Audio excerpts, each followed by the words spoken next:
Selamat siang Ibu Susti, Selamat sebagai rekan sesama di dalam sekolah ini. Sebelumnya saya pernah mengikuti workshop pembelajaran multi bahasa berbasis bahasa ibu sebagai pengantar pembelajaran di dalam kelas sebagai pendukung kurikulum merdeka. Jadi kita tahu bersama selama ini kita sudah mengimplementasikan itu di kelas kita kurang lebih 3 minggu. Menurut Ibu Susti, seberapa efektifkah penggunaan bahasa ibu sebagai bahasa pengantar dalam pembelajaran? Baik, terima kasih Ibu. Menurut saya selama beberapa minggu ini pengaruh bahasa ibu terhadap pembelajaran di dalam kelas itu bagi saya itu sangat membantu sekali, di mana anak-anak lebih bisa memahami ketika apa yang ibu guru instruksikan. Ketika diberikan pertanyaan, anak-anak lebih aktif untuk menjawab dibandingkan sebelumnya yang saya lihat ketika kami para ibu guru menggunakan bahasa Indonesia, anak-anak sulit mengungkapkan jawaban meskipun mereka tahu jawabannya, tapi kendala di bahasa Indonesia. Pada saat itu mungkin mereka takut untuk menjawab pakai bahasa Manggarai karena tidak diberikan kesempatan.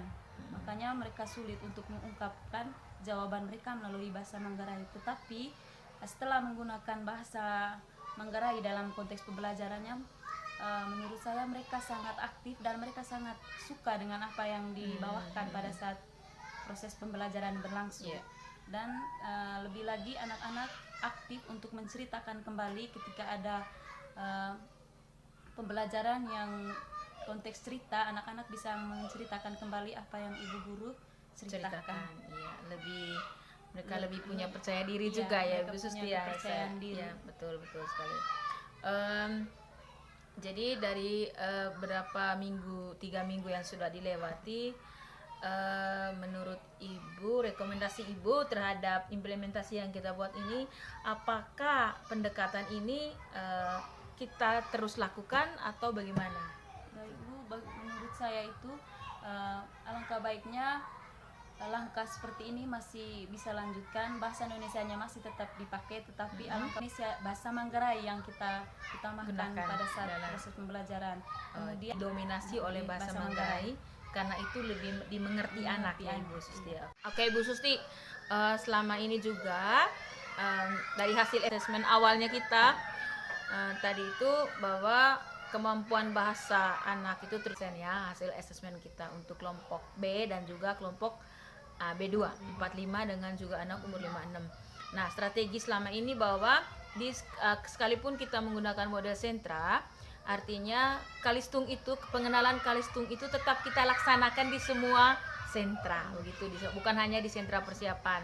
Jadi kalau kita di sentra alam, kita tetap ada kegiatan menghitung juga dengan sentra yang lain-lainnya. Menurut Ibu bagaimana penerapan strategi itu selama ini terhadap upaya kita untuk meningkatkan kemampuan anak di kebahasaan dan juga di kognitif itu selama ini? Hasilnya bagaimana? Yang saya lihat selama ini ketika kita menggunakan strategi yang baru, di mana kita hanya lebih fokus pada 1 atau 2 huruf dalam sehari, itu anak-anak lebih bisa banyak yang lebih tahu seperti kata A, seperti huruf A dan huruf K. Jadi ketika huruf A dan K itu dipelajari secara khusus sesuai tema, anak-anak lebih mengerti dan tahu mana itu huruf A dan mana itu huruf K. Ketika huruf A dan huruf K itu dibawakan melalui lagu, anak-anak lebih banyak yang tahu, bahkan mereka menghafal lagu tersebut. Kemudian untuk kognitif terkait dengan membilang, anak-anak lebih senang ketika mereka membilang itu dengan benda-benda yang konkret sesuai tema, seperti kopi kemarin dan kemiri. Anak-anak lebih lincah dalam menghitungnya, meskipun ada beberapa anak yang belum bisa menghitung 1 sampai 20. Tetapi